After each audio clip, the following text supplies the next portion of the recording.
Uh, I have one question for each. So let's start with Rama from Otto. What is your guiding principle in applying facial recognition in the public sector to avoid being abused or creating other ethical implications? How would you decide that a potential use case in public sector or government is not something you want to help implement?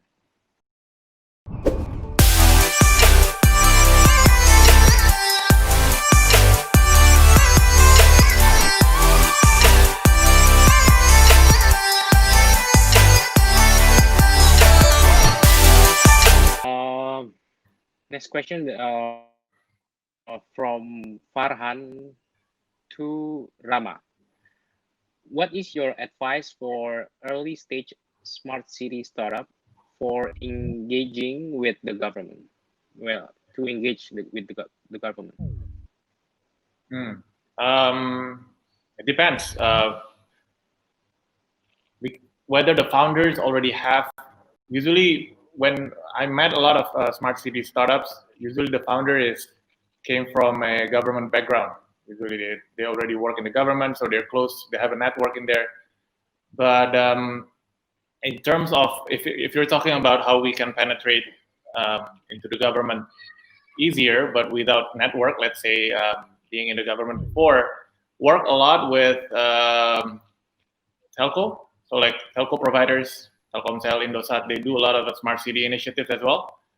Working with them will bring your name up as well in the government and bring the startup's name into the government in several cities. Or work with other startup solutions like Qlue.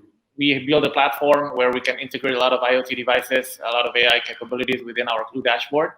We do integrate with other startups as well, and we are very open with that. So if you have a solution that is very unique and can integrate our platform, we can just integrate it and then bring it to more than 50 cities that we already work with, and you can just sell it through us, things like this. But if you want to go directly, I don't really recommend it. In the very beginning, we were quite lucky. At that time, smart city is not really a thing. We sent letters like 10 times to the governor at that time, and then after 8 months, we got accepted, and then met with the vice governor. But it took a long time. So if you want to make it fast and you don't have a long runway, I think it's better to basically work with other startups or work with telco. Telco can also take a while, but yeah, if you have a very unique solutions, they can bring it up there to the government as well. But really strict with the contracts with legals. When you have a really unique solutions, because or else they will just make it themselves, right? So work with others. So synergy is very important, partnership, and then it's gonna be easier for you to sell, I believe, for government. Okay, right. Thank you. And maybe adding the earlier point that you mentioned, that the contract is yearly, right, annual, and so it's not really something that a VC love, right? Yeah. When you're talking about smart city, there's so many cities, right? And then there's like municipality cities, there's township developers cities like Sinarmas and others. But also when you're talking about smart city, there's so many aspects inside it. So like, for instance, the city itself, and then there's like MRT, public transport, Transjakarta, and then you work with other like utility company, public service company, and so on. So not only offering it to the government part is amazing, because once you get, like, let's say Jakarta at that time as our first client, there is huge publications in terms of our name, because government, it's all about publications, launching of products, launching of smart city and things like that, media, and then start giving exposures. But that is also very good portfolio to show to the enterprises. So yeah, even the Jakarta city already use it. It's very complex. your building, let's say, can also use our solutions that is already proven, things like that. So you can use government as the how do you call it, as the portfolio, a very good portfolio, to actually offer to other enterprises. Okay. All right. I think Thank you, Rama. I think we can also add, right, Rama, because like we know stories about NodeFlux having the beginning is having been supported by Qlue in the beginning as well to get into the government. And then we also have Delman, right? I think Delman announced the funding a couple of months back. Yeah. Delman got also the first project is like through Qlue as well. And Yeah. then even this platform that we're using right now, Kiskas, is being used. Yeah. By the way, Kiskas, amazing job. This is amazing. I've been praising this platform to Arya. So, yeah, even Kiskas is also like having contract through Qlue for government projects as well. So I think that is key as well, because I think collaboration with other startups who already have that partnership with government is gonna help in the beginning. Yeah, building the relationships, the team as well for the government relations is not something that you can just build it. So yeah, I think working with the startup like Qlue or any other startup that working in government is very important for new smart city startups. And then if there is synergy possibility, you will also maybe get funded or something. Yeah. Okay. Thank you, Rama. So next question is from Pak Arya Mulia. Do you consider pay-as-you-go business model instead of upfront lump sum to help clients during this COVID-19 crisis? Lump sum, of course.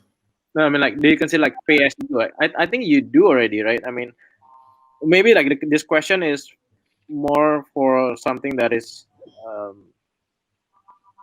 Qlue, I guess, because Qlue is like more upfront lump sum, right? Yeah, but not only for Qlue Thermal, we prefer right now like our dashboard and like Qlue Vision as well. It's everything upfront at the moment because we also understand the situations. Sometimes it's even harder to give payment, so the invoice than the project itself. So we prefer to have it upfront, but with a higher quality of work as well that we promise to the companies.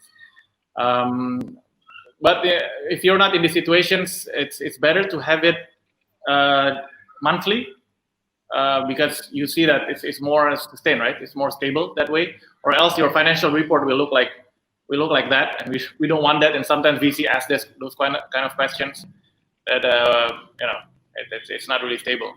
So, but during this pandemic, I think it's better to have everything paid upfront. But it's not going to be easy because people also have different situations, right?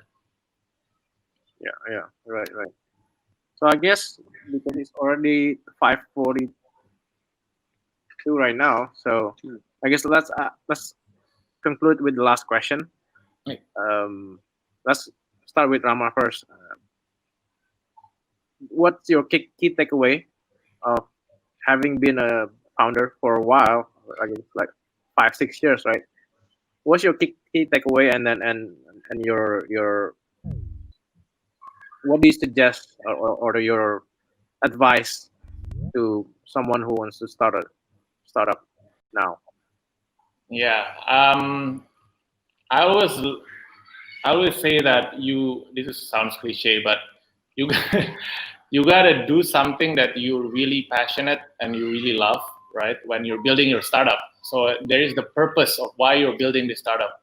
Or else, if you see only like, oh my god, that looks cool, let's build that VR startup, without having that passion, you'll get bored. Or when you hit problems in the middle of your journey, you will get issues. I'm sorry.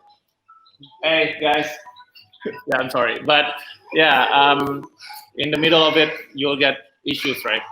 So start off asking to yourself whether what do you really love and you're passionate into. For me, in the beginning, I really want to contribute to our city as well as the whole nation in order to solve the social issues.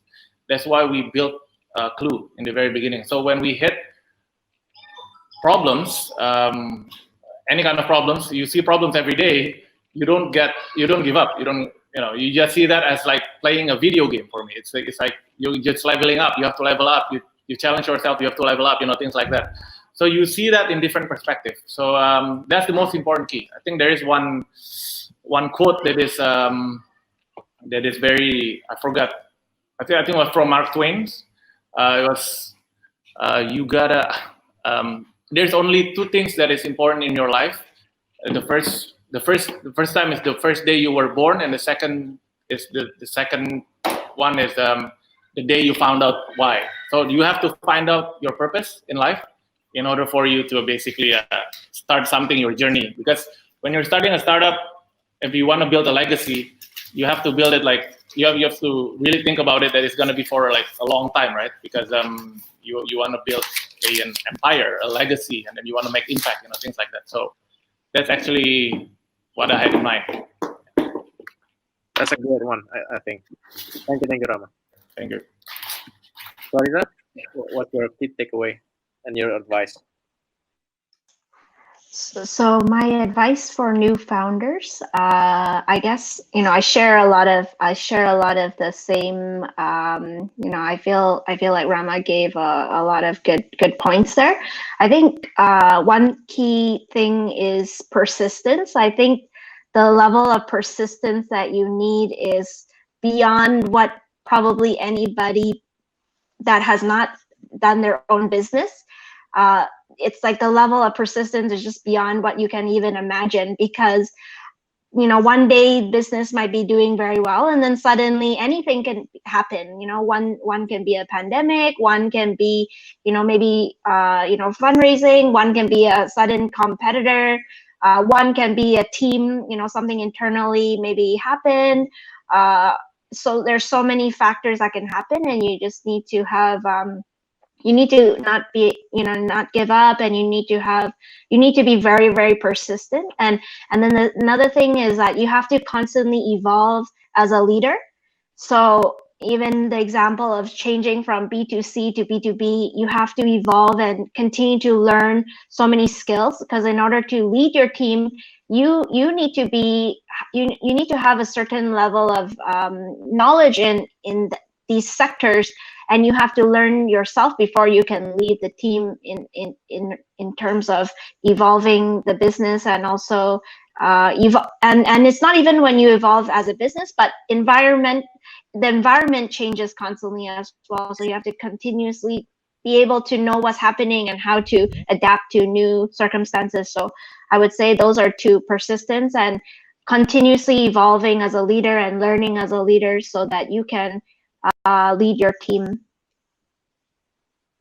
Any special advice for potential female founders? I mean, being a female founder, and you're also the CEO, so yeah. Any special advice? Yeah, so I guess like in the early stages, I tried not to think so much about that, but I definitely, after running Seekmi for many years, there are differences, and I think a lot of it has to there's differences internally, how you lead the team. You may not be able, because I think everybody does look at you and judge you based on maybe your age, your gender, your experience. So I think you always have to adapt and realize how you come off as a person. So I might not be able to lead the same way as someone that is 60-year-old male. So I think that's something that female founders have to be aware about. They have to be aware that they need to maybe adapt their leadership style, and people actually can really the team can really change and improve based on the way you lead. The second is that I think there's advantages and disadvantages of being a female as well. So I think you have to really identify those strengths and weaknesses, and also advantages and disadvantages. And then for any weaknesses and disadvantages, you should be aware about it and also adapt accordingly. So maybe for certain things that you're weak at or there's a disadvantage, then you have to be able to have team members that help out in those areas. So I think I think there's challenges, and I think there's so many challenges with running a startup, and some people may say that being female is a challenge, but I think there's been so many benefits also, and so much support for being a female founder. So I would encourage any females, if they're looking to become a founder, to really do it and be persistent and try your best, and have a strong vision and mission, and lead your team to kind of make that vision and mission come true. See, thank you. Would you say like having another like a mentor, a female mentor will help as well? A female mentor? I guess that's something I didn't get enough of mentorship. And now, because I give a lot of mentorship to our internal team, is that it would always be so valuable, I think, to get more mentors, so that you don't make mistakes that you could have avoided if you had a mentor. So I guess a lot of learning that I learned on my own, and I think it would be great to have female mentor, but I guess there's not too many, to be honest, that I could think about. There's some, I guess, running large companies in Silicon Valley, but they're not very accessible. And in Indonesia, there are great female leaders in traditional companies, but I guess that I haven't had them as my mentor. So I would say that it would be great, actually, if for those female entrepreneurs looking to start off, is to get that mentor. I think it would help them so much. Maybe you can be one, right? Yeah, happy to be one. Okay. So I guess that's it. Is there any more question? No, right? Okay. So I guess that's it for today. Yes. Thank you for Rama. Thank you, Clarissa, for your Thank you, Arya. Thank you. wanting to be here and sharing your experience. And I guess we learned a lot from you, and we're thankful for that. So Thank you for having us. Oh, and if we will send follow-up email for feedback form and AWS application form to the participants. And if there is any more question, participants can fill in form in the follow-up email. So hopefully some of you can get the AWS credit from AWS. And you will find this episode in CR News YouTube channel, and also an article in cr.com. And next session will be on Tuesday, June 30th, same time, 4:30 p.m. It will be about industrial IoT, and the guest speakers will be from Singapore. Both of them are from Singapore. The first one is Ashish Mehta, co-founder and CEO of TransferFi. It's a startup that is delivering electricity through radio frequency. wow. And the second one is Anthony Chow, co-founder and CEO of Qlue Home. Qlue Home is a partner of Airbnb. They're manufacturing locks, smart locks for enterprises, like for facility management, telco, and also for retail. So hopefully we'll see you guys next Tuesday as well, and join us again in our next webinar. So thank you for the guest speakers, and thank you everyone for participating in today's webinar. Thank you for See you next time. Bye-bye. Thank you. Thank you, everyone. Bye. Bye. Bye.